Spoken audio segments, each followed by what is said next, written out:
এই ছেলেটা স্কুলে যাচ্ছিল, হঠাৎ করে তার পায়ের জুতাটা ছিঁড়ে গেল। আর তখন জুতাটা হাতে নিল, হাতে নিয়ে দেখতে পেল জুতাটা একদম ছিঁড়ে গিয়েছে। আর তখন জুতা হাতে নিয়ে রাস্তায় যাচ্ছিল, আর দেখতে পেল বাহিরে জুতার দোকান, আর টাকা নেই সেই পরিমাণ, জুতা কিনলো না। আর মুসির কাছে গেল জুতাটা সেলাই দিতে। আর তখন ভাইটা দাঁড়িয়ে দাঁড়িয়ে কল্পনা দেখলো, বাবা যখন বেঁচে ছিল তখন জুতা ছিঁড়ে গিয়েছিল, বাবাকে বলছিল বাবা জুতা কিনে দাও। আর তখন বাবা এই জুতাটা তখন সেলাই করে দিয়েছিল। আর সেলাই করে তখন বাবা ছেলের পায়ের কাছে দিচ্ছে। আর ছেলে রাগ হয়ে বলছে, এই সেলাই করা জুতা নিব না আমি, নতুন জুতা আমাকে দাও, এইভাবেই বলেছিল। আর রাগ করে তখন বাবার সাথে দূরে বসেছিল, নতুন জুতা দাও তারপর স্কুলে যাবো, নাহলে যাবো না, এইভাবেই বলছিল।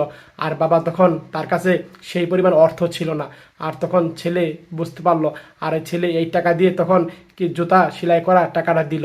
আর তখন ছেলে জুতা নিয়ে তখন সেই স্কুলের দিকে আবার রওনা দিল। সত্যি ভাই, যাদের বাবা আছে বাবার মর্মটা বুঝতে চেষ্টা করুন। এই ভিডিওটা ভালো লাগলে শেয়ার করে দিন, সবাই মন থেকে শেয়ার করে সবাই